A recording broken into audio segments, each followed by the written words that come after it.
मंच पर उपस्थित सभी नेतागण, शरद यादव जी ने 12 मिनट का समय दिया है, तो उसी के अंदर अपनी बात करना चाहता हूँ। चलते चलते कॉमरेड येचुरी जी का एक बयान था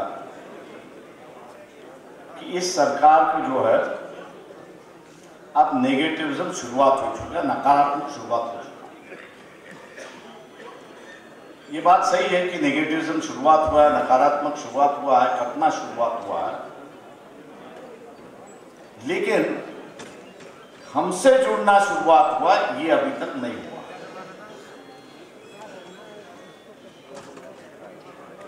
हमको अपनी नीतियों से जो वर्ग आज लड़ रहा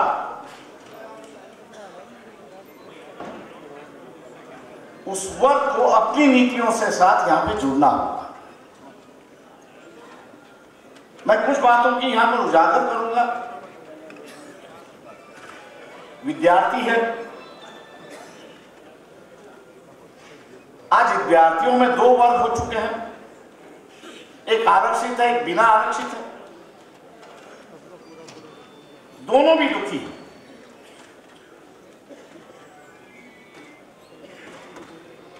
जो आरक्षित वर्ग है वो कहता है कि मेरे लिए आरक्षण कम है और इसलिए मौका मुझे नहीं मिलता है। जो बिना आरक्षित वर्ग है वो ये कह रहा है कि आरक्षित वर्गों से मेरी चांस खो गया।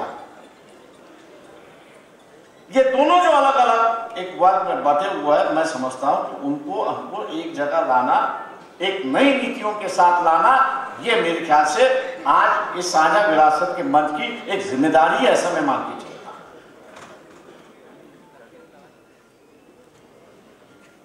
मैं कॉमरेड अंजान से सहमत हूं कि सिर्फ सत्ता के लिए हम साथ आप जोड़ेंगे।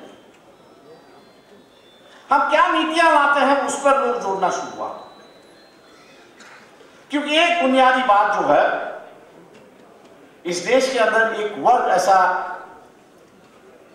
निर्माण हुआ है कि वो धर्म की राजनीति यहां पर चाहता है। बात गलत है, लेकिन उसके दिमाग में यह बैठ चुका है कि धर्म की राजनीति यहां पर होनी चाहिए। और हमारी ये जिम्मेदारी है कि हम इस धर्म की राजनीति के मानसिकता के साथ हम लोग लड़ें, और इस धर्म की मानसिकता के साथ हमको लड़ना है तो मेरे ख्याल से हम लोग की नीतियां जो है वो नीतियां भी सही ढंग से होंगी। आज पाटीदार समाज हो, मराठा समाज हो, गुर्जर हो, वो अपने आप के लिए आरक्षित मांगना, आरक्षित के लिए लड़ रहा है। और दूसरी ओर कर्नाटक की ओर हम लोग जब देखते हैं तो वहां एक लिंगायत समाज है। वो लिंगायत समाज आज ये मांग कर रहा है कि ये लिंगायत समाज एक अलग धर्म है, उसकी एक मांग आज हो कर रहा है। ये जो विभिन्नता है, इस विभिन्नता को हम लोग कैसे पहचानेंगे और इसको कैसे एक धागे में बांधेंगे, ये मेरे ख्याल से हम लोग की जिम्मेदारी है। इसका जवाब हम लोग जब तक नहीं देंगे तब तक लोगों के अंदर अभी जो गुस्सा, ये गुस्सा जो है नफरत की भावना में नहीं तब्दील हुई, और एक दफे नफरत की भावना में तब्दील हो गई तो शायद मैं समझता हूं लोग हम लोग के साथ जुड़ गए, ऐसा मैं यहां पर मानता हूं। दूसरी बात यहां पर यह है जो बुनियादी है, ऐसा मैं मान के चलता हूं। हम कितने भी मोहन भागवत को यहां पर गाली दें, लेकिन उनकी जो मशीनरी है, उस मशीनरी के साथ में उन्होंने जो इशू छोड़ के रखा है, कल परसों उन्होंने एक नया से शुरुआत किया कि संविधान का ढांचा जो है और उसमें जो बुनियादी बातें हैं, उन बुनियादी बातों को हम लोग को बदलना है। क्या हम लोग इसकी चर्चा करेंगे या नहीं करेंगे? क्या हम लोग दोबारा इस देश के नागरिकों को जो विचारधारा संविधान बनाते वक्त चली थी उसकी दोबारा हम लोग पहचान करवा के देंगे या नहीं देंगे? आज जो है मैं समझता हूं कि हम लोग ने एक मांग करनी चाहिए यहां कि जिससे आम आदमी जो है फैसला कर सके कि जो हम लोग कर रहे हैं वो सही है या आरएसएस बीजेपी कर रही है वो सही। जब तक डिबेट नहीं होगा तब तक मैं समझता हूं कि जनरेशन जो है वो हम लोग के साथ नहीं है। वो डिबेट किया है कि जिस तरह का नया संविधान आरएसएस बीजेपी का प्रचार है, हम लोग ने मांग करनी चाहिए कि उसका ढांचा क्या होगा वो लोगों के सामने ले आए, उस पर हम लोग बहस करने के लिए तैयार। अगर हम लोग बहस से भाग जाएंगे, उस बहस का अगर हम लोग हिस्सा नहीं बनेंगे तो यही बात आएगी कि हम लोग की जो समझ है वो लंगड़ी है, उसमें कोई दम नहीं है, और वो विरोधी जो कह रहा है उसमें दम है, इसलिए लोग उनके साथ में जाना शुरू हुआ। दोस्तों, मैं आखिरी बात यहां पर करता हूं।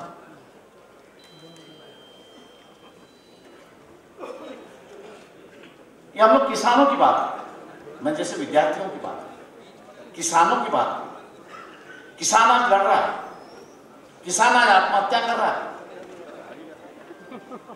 हम लोग सत्ता में आने के बाद किसानों की आत्महत्या नहीं होगी,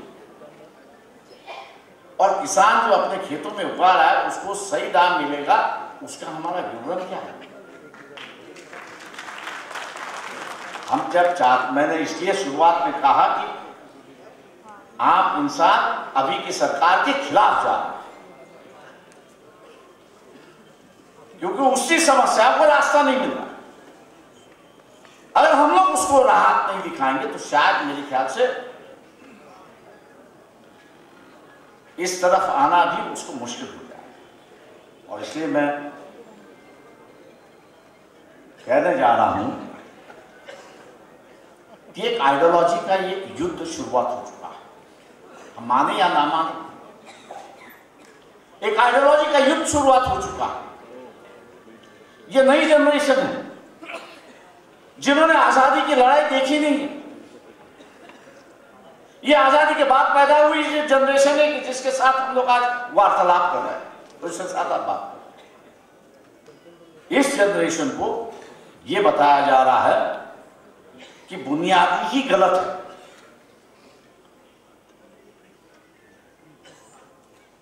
जो धार्मिक तत्व है, जो धर्म के तत्व जो है, इसका इस संविधान के अंदर कहीं भी अंतर नहीं,